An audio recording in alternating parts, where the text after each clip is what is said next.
Tu commences à dire que la pêche, c'est même pas mon domaine. Tu commences à dire que non, moi, je suis plutôt spécialisé en économie. La pêche, c'est même pas mon domaine. Non, non, non. La pêche doit devenir ton domaine. Oui, tu dois t'intéresser à la pêche aussi. Parce qu'à n'importe quel instant, on peut t'interpeller sur n'importe quelle question, dans n'importe quel domaine. Et tu dois être capable de t'exprimer. Parce que tu as choisi d'écrire ton histoire ou ton nom en lettres d'or dans l'histoire de l'Afrique.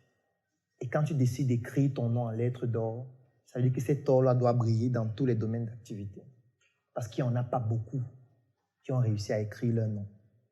Donc, le peu de personnes qui écrivent leur nom doivent s'intéresser à tout. Pourquoi? Vous voulez laisser notre pays aux médiocres, aux gens qui sont enterrés dans des endroits où on ne se rappelle plus? C'est eux qui doivent parler de la pêche? Non, c'est vous.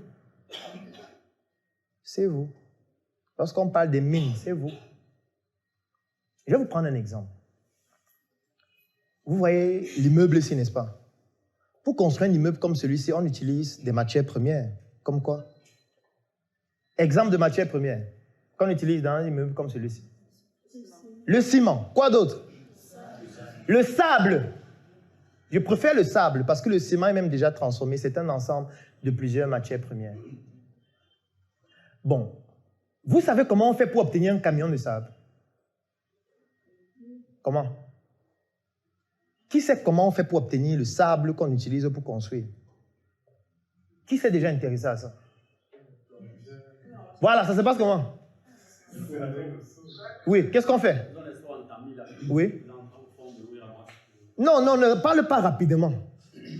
Explique posément. Ils prennent les seaux. Qu'est-ce qu'ils font? Prends le micro, tu lui donnes, s'il te plaît. Tu prends les deux micros là. Tu expliques posément. Qu'est-ce qui se passe? Comment on fait pour obtenir le sable? Pour avoir le sable, ils prennent les seaux métalliques. Oui. Ils portent tout autour du seau et ils entrent en dessous de l'eau. Au fur et à mesure, il faut aller l'alimenter. Les seaux de quelle contenance? Environ 30 litres. Ok. Pour remplir le bateau, il faut combien de seaux? Ça dépend du volume de la pirogue. Oui. Il n'y a pas de chiffre à peu près. D'accord. Et est-ce qu'une pirogue peut remplir totalement un camion? Non, non. Il faut combien de pirogues? Environ 2-3. D'accord. Et selon toi, quand il plonge là, il fait combien de temps sous l'eau avant de revenir avec un seau? Moins de 10 minutes. D'accord. Vous savez ce que ça veut dire? Ça veut dire qu'il y a des gens qui se lèvent le matin. Ils prennent la pirogue avec le seau là. Ils entrent dans l'eau. Ils plongent avec le seau dans l'eau. Ils prennent le sable. Il revient à la surface. Il verse le sable dans la pirogue. Il plonge encore. Il peut encore prendre le sable. Il vient y mettre dans la pirogue. Dès que la pirogue est pleine, il va avec la pirogue au bord. Il décharge la pirogue. Il revient avec la pirogue. Il fait la même chose. Dès qu'ils ont fini de faire ça, on verse maintenant le sable là dans le camion. Comment on fait pour mettre le sable dans le camion?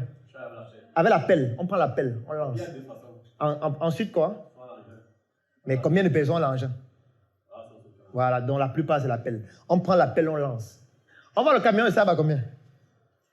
65 000 ou 115 000. Prenons même... Oui, tu voulais dire?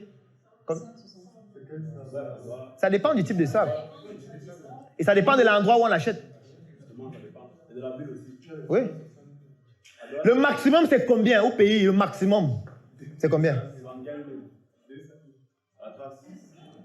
En fait, prenons même 200 000. Un camion, 200 000. Et les 200 000 là, il y a les charges, parce qu'il n'a pas été seul à remplir le camion. Parce qu'ils ont porté comme ça avec beaucoup de personnes. La pirogue, là, ce n'est pas forcément ça, la sienne. Donc, il y a beaucoup de gens qui interviennent dans la chaîne. Ça veut dire que sur un camion, parfois, une personne peut se retrouver avec 10 000, 15 000, parfois moins. Donc, il faut qu'il soit un excellent nageur d'abord, première compétence. Il faut qu'il soit fort physiquement, parce qu'il faut porter les seaux qui ont le sable dans l'eau. Parce que porter un seau comme ça ici et transporter pour aller à la porte là, et être dans l'eau avec le seau plein, ce n'est pas la même chose. Ce n'est pas la même force qu'il faut exercer. Et tout ça pour gagner combien? Pour un camion.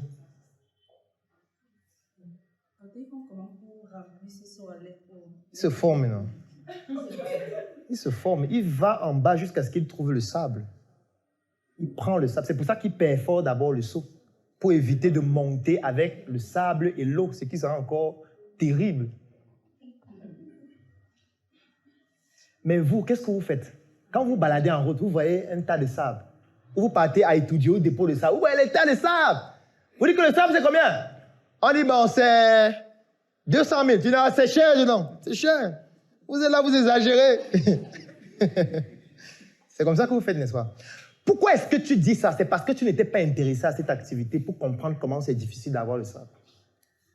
C'est pour ça qu'un entrepreneur doit s'intéresser à tous les secteurs d'activité. Parce que dès que tu as compris la complexité qu'il y a dans un secteur d'activité, tu vas comprendre qu'il faut valoriser ce secteur d'activité. Tu vas comprendre que ceux qui travaillent dans ce secteur d'activité risquent leur vie chaque jour pour que vous puissiez avoir le sable pour construire vos maisons. Et là, on ne parle que du sable. Parce que si je tombe sur l'or là maintenant, on va arrêter la formation. Si vous savez comment on fait pour avoir l'or, on va arrêter cette formation juste pour pleurer ensemble. Tout le monde va seulement pleurer. Alors, une fois que j'ai dit ça, vous devez donc vous intéresser à tous les secteurs d'activité, c'est très important. Vous devez beaucoup lire et surtout, vous devez apprendre à vendre.